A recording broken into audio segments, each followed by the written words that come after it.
The deserts of Iraq and Syria stretch endlessly, a barren landscape of shifting dunes and cracked earth. To the casual traveler, this seems like lifeless land, hostile to man and beast alike. But beneath the parched soil, hidden for thousands of years, lies a truth that defies imagination. Entire cities swallowed by time. Satellite imagery first hinted at strange geometric patterns beneath the sand, perfect rectangles in lines too regular to be natural. Archaeologists who followed the clues uncovered stone foundations, streets, and walls buried deep beneath layers of silt. These were not simple villages, but vast urban centers, some older than the pyramids of Egypt. And yet, unlike Egypt or Greece, these cities are absent from the world's cultural memory. No legends of kings, no tales of glory, no continuity of tradition. Instead, silence. It is as though history itself conspired to forget them. The question gnaws at scholars. How could such settlements, capable of advanced irrigation, trade networks, and monumental construction, vanish so completely? Was it war, climate, or something far stranger? Local myths speak of the cursed cities, swallowed by the wrath of the gods. Some say they were abandoned in a single night, their people fleeing as though chased by something unseen. Among the ruins, archaeologists discovered something chilling. Clay tablets shattered intentionally, inscriptions scratched out, and statues decapitated. These were not the signs of slow decline, but deliberate erasure. Someone, at some point, wanted these cities forgotten. Even today, excavations face resistance. Sites are often declared too dangerous, closed to researchers, or swallowed again by shifting sands. Rumors spread of artifacts vanishing into private collections or sealed away in government vaults. A conspiracy of silence seems to linger over Mesopotamia, as if the past is guarded by unseen hands. And so, the Cradle of Civilization hides its true face beneath the desert's mask. What stories lie buried here, and why are they missing from our history? Long before Babylon rose to power, before Nineveh and Uruk etched their names into history, there was Eridu, a city scholars call the world's first. The Sumerians themselves revered it as the place where kingship descended from heaven. To them, Eridu was no ordinary settlement, but the birthplace of civilization itself. Yet when archaeologists uncovered its remains, they found more than mud brick walls and broken pottery. Layer upon layer of temples, built one atop the other, stretched deep into the earth. 17 levels in total, spanning thousands of years. At the base lay the oldest shrine, far older than the pyramids, older even than Stonehenge. But who built it, and why, remains a mystery. Legends say Eridu was founded by Enki, the god of wisdom and water, who emerged from the Abzu, a subterranean ocean of knowledge. The earliest temples dedicated to Enki stand not as primitive shrines, but as carefully designed structures aligned to the cardinal points and the stars. Such sophistication in architecture seems impossible for a society just learning to farm. How did the first city begin with such mastery? The deeper the excavations went, the stranger the finds became. Archaeologists uncovered intricate drainage systems, canals, and signs of advanced irrigation far ahead of their time. They also found unusual figurines with elongated heads and large almond-shaped eyes, so unlike the human form that some dismissed them as stylized gods. Others whispered a darker thought. Were they representations of those who taught the Sumerians to build in the first place? Even more disturbing were inscriptions on broken tablets, fragmentary but haunting. In Eridu, kingship was lowered. The watchers came with the waters. They taught the measure of the heavens and the reckoning of time. What did it mean for kingship to be lowered? Was this merely poetic myth, or a memory of something descending, something not of this world? The story takes a darker turn in Sumerian myths of the flood. Eridu was said to be the seat of kingship before the Great Deluge, a city destroyed not by man, but by gods in conflict. Could this tale echo a cataclysm that ended an earlier civilization, wiping out its memory and leaving only fragments behind? Standing in Eridu's ruins today, surrounded by crumbling ziggurat foundations and buried temples, one cannot shake the feeling that this was not merely a city. It was a starting point, a gift of knowledge too sudden, too complete to be explained by slow human invention. If Eridu was truly the first city on Earth, then the question is not just who built it, but who taught them how. If Eridu was the first city, then Uruk was the first great empire. Towering walls, bustling markets, temples, and ziggurats. This was the heart of Sumer, the city that gave humanity its first taste of urban power. But Uruk is remembered not for its bricks and mortar, but for the tale of its most famous king, Gilgamesh. On the surface, the Epic of Gilgamesh is the world's oldest known story, a myth of a king who sought immortality. Yet buried in its verses are riddles that suggest the epic may not be pure legend, but a distorted memory of real events. Archaeologists found inscriptions naming Gilgamesh as a historical king who ruled Uruk around 2700 BCE. He was remembered as 2/3 divine, 1/3 mortal, a description scholars dismiss as metaphor. But why describe a real king in such impossible terms? Was Gilgamesh's divinity symbolic, or did it mean he came from a lineage not entirely human? The epic tells of Gilgamesh's desperate search for eternal life after witnessing the flood survivor Utnapishtim, a man granted immortality by the gods. The story mirrors biblical and global flood myths, suggesting it preserves a memory of a real cataclysm. Did Gilgamesh's journey reflect an attempt to recover lost knowledge from before the deluge, knowledge preserved by survivors of an earlier world? Uruk's ruins deepen the mystery. Excavations revealed temples aligned with celestial patterns, colossal foundations suggesting lost engineering techniques, and, most unsettling, cuneiform tablets hinting at rituals invoking the ones who descended. These were not ordinary gods. They were described as beings who came in brilliance, who shone like copper and rode upon chariots of fire. Were these divine metaphors, or eyewitness accounts distorted into myth? One chilling rumor persists among archaeologists.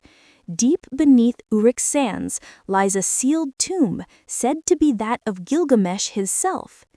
In 2003, reports surfaced of ground-penetrating radar revealing a structure matching the epic's descriptions of his burial place, a tomb hidden beneath the Euphrates. Shortly after, access to the site was abruptly restricted, and no further news emerged. Was this coincidence, or was something discovered that the world was not ready to see? The Epic of Gilgamesh ends with failure. The king cannot achieve immortality, but perhaps the real story is different. Perhaps his quest was not for eternal life in mythic terms, but for the forbidden knowledge of those who came before. If so, the epic may be more than poetry. It may be a veiled account of mankind's first attempt to reclaim a lost legacy. Uruk may stand in ruins, but the tale of its king leaves us with a question too unsettling to dismiss. Was Gilgamesh truly human, or was he a fragment of something far older, walking in the guise of a man? Civilizations usually rise slowly, step by step. Tools improve, farming develops, writing emerges after millennia of trial and error. But in Mesopotamia, history doesn't follow this rhythm. Instead, it surges forward like a river breaking a dam, sudden leaps in knowledge, technology, and culture that leave archaeologists puzzled. Take writing. In Sumer, cuneiform script appears almost fully formed around 3200 BCE, complex enough to record laws, contracts, hymns, and star charts. There are no clumsy beginnings, no long centuries of experimentation. It is as if an entire system of communication descended overnight, delivered to a people who were supposedly just learning to organize villages. Who taught them to encode thought into clay with such sophistication? Agriculture shows the same anomaly. The plains of Mesopotamia were once marshes and floodlands, chaotic and difficult to tame. And yet suddenly, irrigation canals stretched across vast distances, transforming desert into fertile farmland.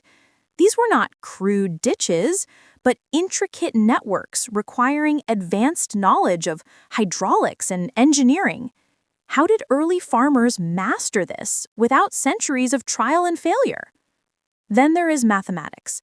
The Sumerians used a base 60 system, far more advanced than the decimal system we use today.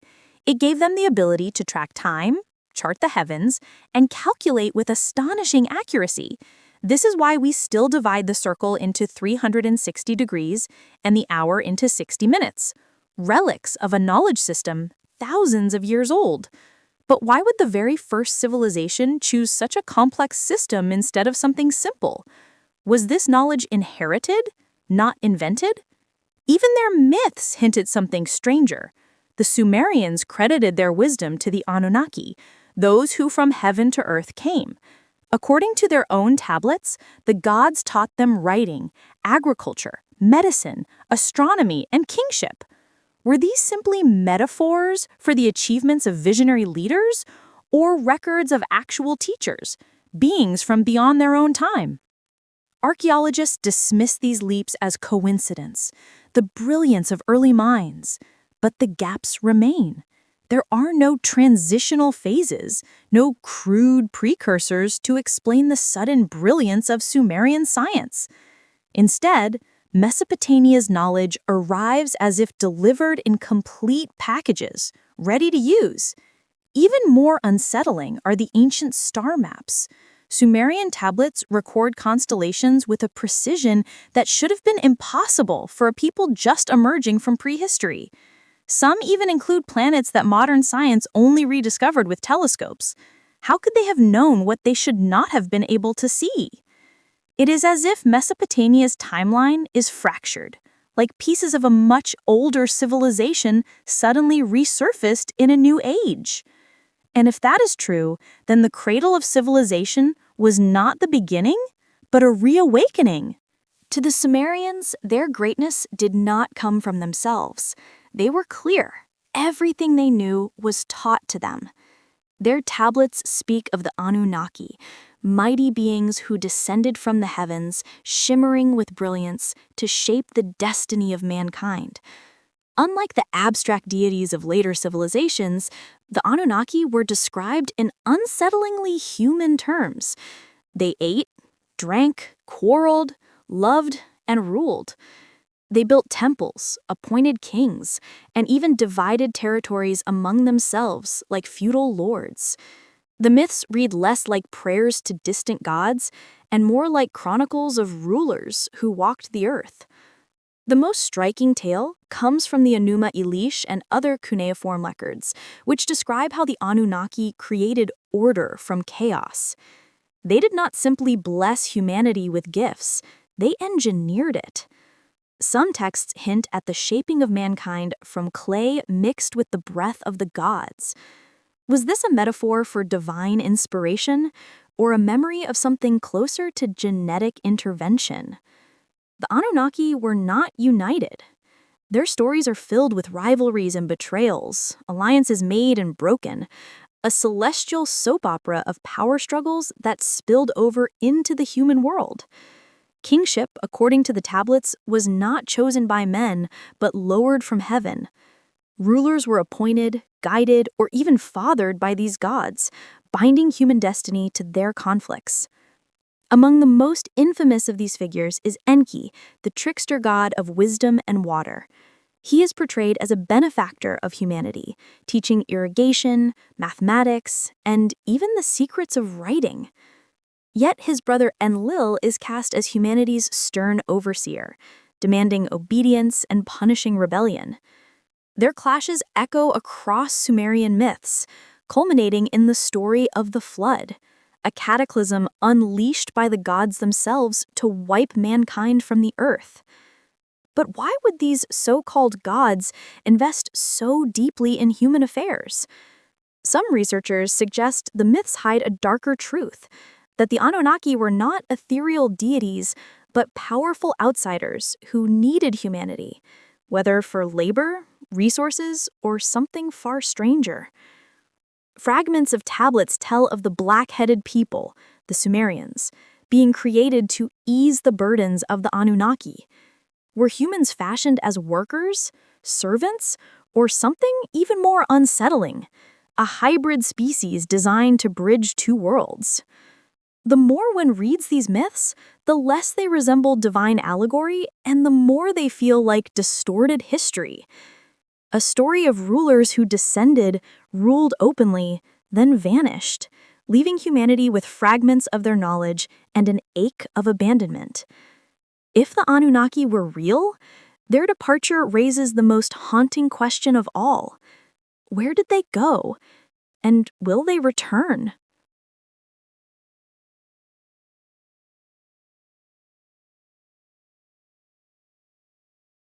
Across the ruins of Mesopotamia, broken ziggurats and temple platforms rise like silent stairways to the heavens. To most historians, these were centers of worship, places where priests offered sacrifices to appease their gods. But the deeper archaeologists and astronomers look, the less these structures seem like mere temples, and the more they resemble celestial machines. The Great Ziggurat of was not simply a pile of bricks. Its corners were aligned with astonishing precision to the cardinal points, rivaling the orientation of Egypt's pyramids. The same alignment is found at Eridu, Uruk, and Nippur. Was this just coincidence or evidence of a deliberate design spanning centuries and cities? Even more curious are the temples aligned to specific stars. At Eridu, foundations suggest the earliest shrines were angled toward Sirius and the rising of Orion, constellations later linked with gods of rebirth and power across cultures. At Uruk, the great temple of Inanna appears to have tracked the planet Venus, her sacred star, with uncanny accuracy. These alignments were not simple sky-gazing. They were deliberate, mathematical, and rooted in a deep understanding of the heavens. But how could the first civilization on Earth possess such astronomical mastery?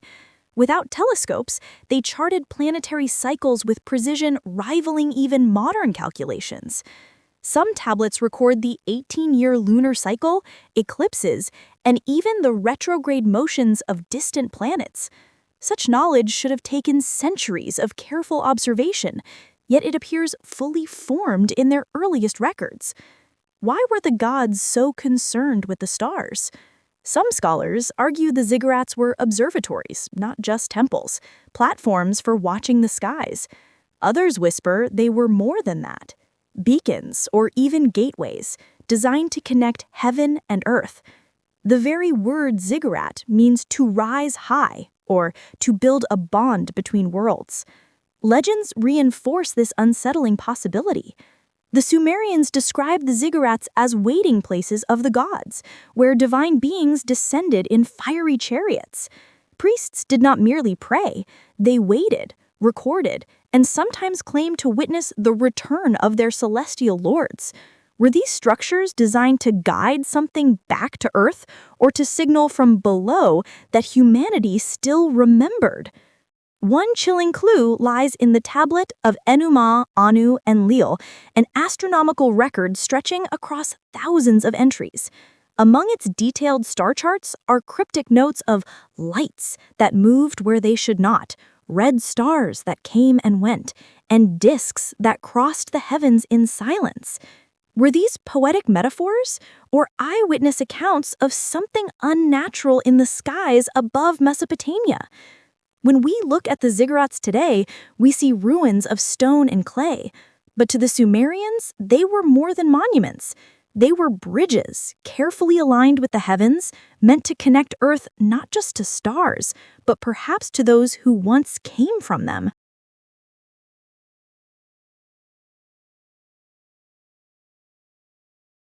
Across the ruins of Mesopotamia, broken ziggurats and temple platforms rise like silent stairways to the heavens.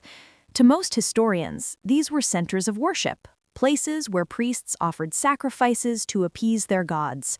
But the deeper archaeologists and astronomers look, the less these structures seem like mere temples, and the more they resemble celestial machines. The Great Ziggurat of was not simply a pile of bricks. Its corners were aligned with astonishing precision to the cardinal points, rivaling the orientation of Egypt's pyramids. The same alignment is found at Eridu, Uruk, and Nippur. Was this just coincidence or evidence of a deliberate design spanning centuries and cities? Even more curious are the temples aligned to specific stars. At Eridu, foundations suggest the earliest shrines were angled toward Sirius and the rising of Orion, constellations later linked with gods of rebirth and power across cultures. At Uruk, the great temple of Inanna appears to have tracked the planet Venus, her sacred star, with uncanny accuracy. These alignments were not simple sky-gazing. They were deliberate, mathematical, and rooted in a deep understanding of the heavens. But how could the first civilization on Earth possess such astronomical mastery? Without telescopes, they charted planetary cycles with precision rivaling even modern calculations. Some tablets record the 18-year lunar cycle, eclipses, and even the retrograde motions of distant planets. Such knowledge should have taken centuries of careful observation, yet it appears fully formed in their earliest records. Why were the gods so concerned with the stars? Some scholars argue the ziggurats were observatories, not just temples, platforms for watching the skies. Others whisper they were more than that. Beacons or even gateways, designed to connect heaven and earth. The very word ziggurat means to rise high, or to build a bond between worlds. Legends reinforce this unsettling possibility. The Sumerians described the ziggurats as waiting places of the gods, where divine beings descended in fiery chariots. Priests did not merely pray, they waited, recorded, and sometimes claimed to witness the return of their celestial lords. Were these structures designed to guide something back to Earth, or to signal from below that humanity still remembered? One chilling clue lies in the tablet of Enuma, Anu, and Lil, an astronomical record stretching across thousands of entries. Among its detailed star charts are cryptic notes of lights that moved where they should not, red stars that came and went, and disks that crossed the heavens in silence. Were these poetic metaphors or eyewitness accounts of something unnatural in the skies above Mesopotamia? When we look at the ziggurats today, we see ruins of stone and clay. But to the Sumerians, they were more than monuments. They were bridges, carefully aligned with the heavens, meant to connect Earth not just to stars, but perhaps to those who once came from them.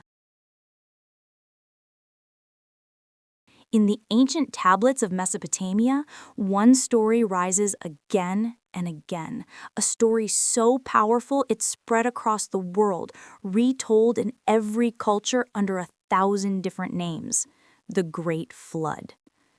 According to the Epic of Gilgamesh, the gods once gathered in secret to unleash a deluge upon the earth. They claimed humanity had grown too loud, too unruly, a nuisance to their divine order.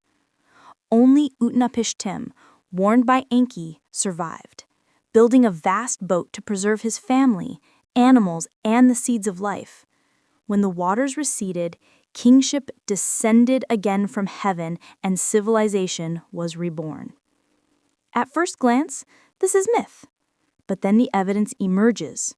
Archaeologists at Uruk, one of the supposed cities of the flood, uncovered a distinct layer of river silt nearly 2 meters thick, dating to around 2900 BCE, a sudden deposit that buried homes and temples in mud. Other Mesopotamian cities show similar layers, as though a catastrophic flood once swept across the land. But why stop there? Across the world, in India, in Greece, in Mesoamerica, even in remote tribal legends, echoes of the same story appear. A sudden, devastating flood that nearly erased humanity. Could these be separate tales of local disasters? Or do they all preserve a memory of a single, world-changing event? Some researchers point to the end of the last ice age, when melting glaciers caused sea levels to rise dramatically, drowning coastal settlements across the globe. Could Mesopotamian myths preserve the memory of these vanished lands? Perhaps even the lost civilizations whispered of in legend? But others note something stranger. The flood is often linked with punishment from the gods, as though it was not a natural event, but a decision. In Sumerian texts, the gods debate before sending the waters. They argue, conspire, and choose who will survive. It reads less like mythology and more like the record of a catastrophe orchestrated with intent. And then there are the anomalies. Some Sumerian tablets described weapons of brightness unleashed before the flood, storms of fire and roaring winds that leveled cities. Were these poetic descriptions of natural disasters? Or could they be distorted memories of a conflict, a war among the gods that ended with the erasure of an entire age? What chills researchers most is the consistency. Civilizations separated by oceans all preserve the same memory. Humanity nearly wiped out, then mysteriously reborn, as if knowledge itself had been saved and reseeded. In Mesopotamia, that rebirth begins with the Anunnaki returning kingship and order. But was this benevolence or control? The flood myths suggest that civilization did not simply rise, it was reset. And if that's true, then Mesopotamia may not have been the first cradle of humanity, but the second chance of something much older.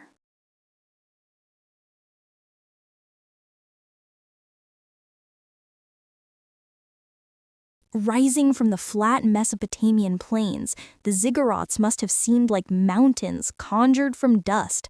Step pyramids of colossal scale, they towered above the surrounding cities, tier upon tier climbing skyward. To the people of Sumer, Akkad, and Babylon, these were not just temples. They were the very link between earth and the divine. Each ziggurat was dedicated to a god, Ur's to Nana, the moon deity, Uruk's to Pinanana, the goddess of love and war, Babylon's famed Etemendanki, the house of the foundation of heaven and earth, to Marduk. But their structure tells a story stranger than simple devotion. The ziggurats were oriented with extraordinary precision, corners aligned with cardinal directions, platforms layered with baked bricks sealed by bitumen, stairways rising in exact symmetry. On their summits stood temples described as waiting places for the gods, where only priests and rulers could ascend. From below, common citizens could only look up, a powerful reminder that the path to the divine was strictly controlled. Legends cast these monuments in an even stranger light. The most famous is the tale of the Tower of Babel, a ziggurat so vast, so ambitious, it was said to threaten the heavens themselves. According to tradition, humanity united to build it as a stairway to the gods, only for their efforts to be shattered by divine wrath. Language itself was said to be confused in the aftermath, scattering mankind across the earth. Could this story be a memory of an actual ziggurat, one designed not merely as a temple, but as a gateway? Perhaps even a technological attempt to reconnect with the beings who once descended? Some archaeologists suggest the Ziggurats were observatories where priests tracked celestial bodies with astonishing accuracy. Others go further, proposing they were landing platforms, their terraces designed as stages for the return of the Anunnaki. The Sumerians themselves described their gods descending upon brilliant chariots at the temple summits. Were these poetic metaphors or literal accounts of encounters atop the stairways to heaven? Even the construction itself holds riddles. Some ziggurats contain kilns of extraordinary heat, capable of fusing clay into a glassy finish, far beyond what simple fire pits could achieve. Why did religious monuments require such advanced materials, unless they served functions more complex than ritual? And then there are the disappearances. Many ziggurats were systematically destroyed, their bricks scattered, their summits leveled. Was this simply the erosion of time, or was there a deliberate effort to erase their true function? Much like the shattered tablets and buried vaults beneath other cities. To the Sumerians, ziggurats were stairways to the gods. To us, they may be symbols of humanity's first ambition to touch the stars, or reminders of a time when the stars themselves touched Earth. When we call Mesopotamia the cradle of civilization, we imagine it as the beginning, the first breath of cities, writing, laws, and organized kingship. But the deeper we dig, the more that cradle looks less like a starting point and more like a continuation of something older. From the sudden leaps in writing and mathematics to the impossible precision of their star charts, from the myths of gods who ruled as kings to the ziggurats that rose like stairways to the sky, Mesopotamia carries the fingerprints of knowledge too advanced to have appeared in isolation. The tablets themselves tell us plainly, civilization was given to us, kingship was lowered from heaven, knowledge came from the Anunnaki. Humanity was not alone in shaping its destiny. And yet, something happened. The Great Flood, the deliberate burying of cities, the smashing of statues and tablets, a silence that fell across history as though the past itself was being erased. Was Mesopotamia truly the first civilization, or was it the second dawn after a cataclysm wiped the slate clean? Were the Sumerians visionaries of their own genius, or heirs of a legacy passed down from a forgotten age? Modern science struggles with these questions. Scholars dismiss myths as allegory, anomalies as coincidence, but the stories persist of gods descending, of floods reshaping the earth, of cities aligned not for worship, but for connection with the stars. And beneath the sands of Iraq and Syria, countless ruins remain untouched, sealed in silence, waiting to speak. The legacy of Mesopotamia is not just clay tablets in museums or ruins on dusty plains. It is a puzzle, a whisper, that humanity's true story may be far older, stranger, and more deliberate than we dare to imagine. Perhaps the cradle of civilization was not the beginning of our journey, but the place where an older, hidden history resurfaced. And if that is true, then one question remains. Who walked these lands before us, and why were they erased from time?